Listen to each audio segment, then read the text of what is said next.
بسم اللہ الرحمن الرحیم۔ السلام علیکم، لاکھوں کروڑوں درود و سلام حضرت محمد صلی اللہ علیہ وآلہ وسلم اور آپ کی آل پہ۔ میں ہوں آپ کا ضمیر۔ ناظرین، پچھلے ویلاگ میں نے آپ سے وعدہ کیا تھا کہ تبع العمیری اور سیف بن ذی یزن کے متعلق آپ کو تفصیل سے بتاؤں گا۔ تو آج سیف بن ذی یزن سے بات کرنے سے پہلے یمن کا تھوڑا سا پس منظر میں آپ کو بتاؤں کہ نجران کا بادشاہ تھا نواس، اہل یہود میں سے تھا، اور اس کی عوام نے نصرانیت قبول کر لی۔ جب اسے پتہ چلا تو اس نے لوگوں کو منع کیا کہ نصرانیت چھوڑ کے اپنے پرانے دین پہ آئیں، لیکن کسی نے اس کی بات نہ مانی۔ اس نے بڑی بڑی خندقیں کھدوا کے اس میں آگ جلائی، اور جتنے بھی لوگ تھے جنہوں نے نصرانیت قبول کی ہوئی تھی انہیں اس آگ میں جلا دیا۔ ان میں سے ایک آدمی کسی طرح بچ کے کیسر کے پاس پہنچ گیا، جو روم کا بادشاہ تھا۔ روم کے بادشاہ کو کیسر کہتے تھے۔ اس نے بتایا کہ بادشاہ سلامت، آپ کے ہم مذہب لوگوں پہ یمن میں ظلم و ستم کی انتہا ہو چکی ہے۔ اس نے شاہ افشاں کو خط لکھا کہ یمن کے لوگوں کی ہیلپ کی جائے اور اس ظلم سے ان کی جان چھڑائی جائے۔ شاہ افشاں نے ارات نامی آدمی کو فوج کا سربراہ بنایا اور ابرا کو اس کا نائب مقرر کیا۔ یہ ابرا انتہائی بدبخت ہے، اس کے متعلق کسی دن پھر آپ کو تفصیل سے بتاؤں گا۔ تو ابرا کے جب انہوں نے ادھر سے قبضہ لے لیا یمن کا، تو یہ ابرا حبشی تھا، انہوں نے ظلم و ستم کی انتہا کر دی یمن کے لوگوں پہ۔ اس کے بدبخت کے مرنے کے بعد اس کا بیٹا مسروق وہاں کا بادشاہ بنا، اس نے بھی ظلم و ستم روا رکھا۔ پھر اس کا بھائی یکسوم وہاں کا بادشاہ بنا، اور اس نے بھی وہ ظلم و ستم کا تسلسل برقرار رکھا۔ انہی لوگوں کی فریاد لے کر جب سیف پہنچا روم کے بادشاہ کیسر کے پاس، اس نے بتایا کہ اس طرح یمن میں آپ کے ہم مذہبوں کے ساتھ ظلم و ستم کی انتہا کی جا رہی ہے۔ تو اس نے، جو کیسر ہے، اس نے اس کی درخواست پہ سیف پی کہ کوئی اس نے توجہ نہ دی، اور اس نے معذرت کر لی نا۔ وہاں سے وہ واپس آیا ہے بڑا پریشانی کے عالم میں۔ تو ایرا کا جو گورنر تھا، نعمان بن منظر کا والد منظر بن معصمہ، انشاءاللہ اس پہ بھی ایک ویلاگ کروں گا، بڑی دلچسپ ہے۔ تو اس نے کہا کہ میری نا ملاقات کروا دیں کسرا سے، ایران کے بادشاہ سے۔ تو جب سیف کسرا سے ملاقات کرنے آیا تو اس کی ظاہری ساجداد، اس کا روب دبدبا جو ہے وہ سیف کو مرغوب نہیں کر سکا۔ سیف نے اپنا جو مدعا تھا بڑا بہترین انداز میں پیش کیا۔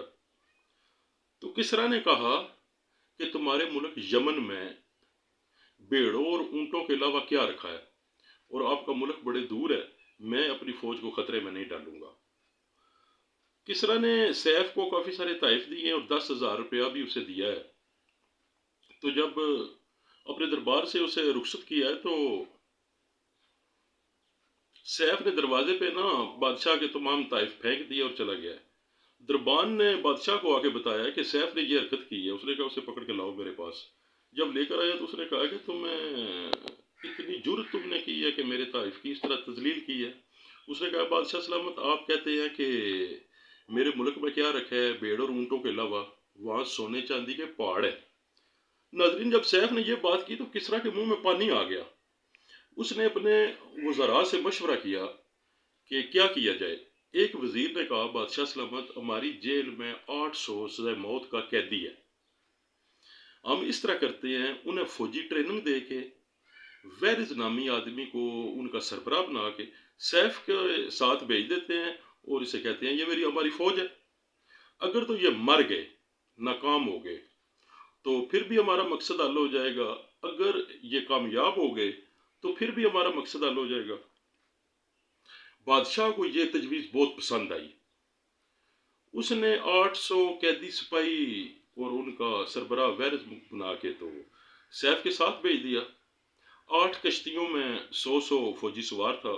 سمندر میں طوفان آیا، 2 کشتیاں غرق ہو گئیں، 200 سپاہی سمندر میں غرق ہو گئے۔ 6 کشتیاں جب سیف لے کے یمن کے ساحل پہ پہنچا ہے تو اہل یمن کو جب پتہ چلا ہے کہ کسرا نے اپنی فوج بھیجی ہے اہل یمن کی مدد کرنے کے لیے، تو پورا یمن ہی ساحل پہ آ گیا، اور انہوں نے بڑی بے جگری کے ساتھ انہوں نے جنگ کی حبشیوں کے خلاف، اور انہوں نے اپنے ملک کا قبضہ لے لیا۔ جب قبضہ لے لیا تو ویرز نے قاصد بھیجا کسریٰ کے پاس کہ اس طرح ہم نے فتح حاصل کر لی ہے۔ کسریٰ نے کہا کہ سیف کے حوالے کر کے باغ ڈور یمن کی آپ واپس آ جائیں۔ تو ویرز واپس آ گیا۔ ناظرین، ایک حبشی بچ گیا تھا قتل ہونے سے، اس نے موقع پا کے سیف کو قتل کر دیا، لیکن اس کے درمیان جو حضرت عبد المطلب اور سیف کی گفتگو ہوئی ہے کہ حضور پاک صلی اللہ علیہ وسلم کے دنیا میں تشریف لانے سے پہلے ہی سیف بن ذی یزن آپ پہ ایمان لا چکا تھا، آپ کی رسالت پہ بھی وہ ایمان لے کر آ چکا تھا۔ اس پہ پھر بات کریں گے۔ تو وہ جو ایک حبشی بچ گیا تھا اس نے سیف کو قتل کر دیا۔ جب کسریٰ کو پتہ چلا، اس نے ویرز کو 4000 فوجی دستہ بنا کے دیا، اور اس نے کہا کہ یمن کے پر حملہ کرو۔ جب انہوں نے حملہ کیا تو اس نے وہاں کی حکومت پھر سنبھال لی۔ کسریٰ نے ویرز کو وہاں کا والی مقرر کر دیا۔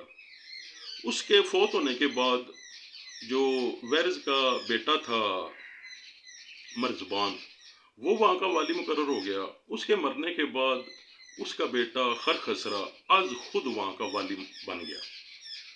کسریٰ کو اس بات سے بہت غصہ آیا۔ اس نے قاصد بھیجا کہ خرخسرہ کو فی الفور میرے دربار میں پیش کرو، میں نے اس کا کام تمام کرنا ہے، اسے قتل کرنا ہے۔ تو ناظرین، جب خرخسرہ کسریٰ کے دربار میں پہنچا نا، تو کسریٰ اس سے گفتگو کر رہا تھا کہ تم نے یہ اتنی جرت کس طرح کی کہ میری اجازت کے بغیر تم خود وہاں کے والی مقرر ہو گئے ہو۔ تو کسریٰ اس کے قتل کا آرڈر جاری کرنے والا تھا کہ ایک ایرانی سردار نے کسریٰ کے والد کی تلوار خرخسرہ کے سر کے اوپر رکھ دی، جس کی وجہ سے کسریٰ نے اسے اپنے والد کی تلوار کی عزت کی خاطر اسے معاف کر دیا، لیکن دوبارہ یمن کا اسے والی نہیں مقرر کیا۔ اس نے کو یمن کا والی مقرر کیا۔ یہ آخری والی ہے جو کسریٰ ایران نے یمن کا مقرر کیا تھا۔ اس کے بعد اور کسی کو وہ مقرر نہیں کر سکے کیونکہ ان کی حکومت ختم ہو گئی تھی، ان کا تخت و تاج ختم ہو گیا تھا۔ اور یہ جو بازان تھے، ان کے پاس جب جناب رسول کریم صلی اللہ علیہ وسلم کا قاصد نامی گرامہ لے کر گیا ہے، تو انہوں نے اسلام قبول کیا اور حضور پاک صلی اللہ علیہ وسلم کی پیروی اختیار کی۔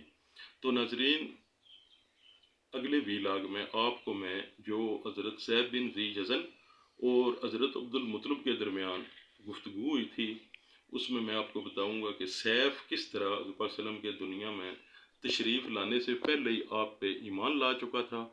تو آج مجھے اجازت دیجیے، تو چینل کو سبسکرائب کیجیے، لائک کیجیے، شیئر کیجیے۔ اللہ آپ کا اور میرا حامی و ناصر ہو۔ خدا حافظ۔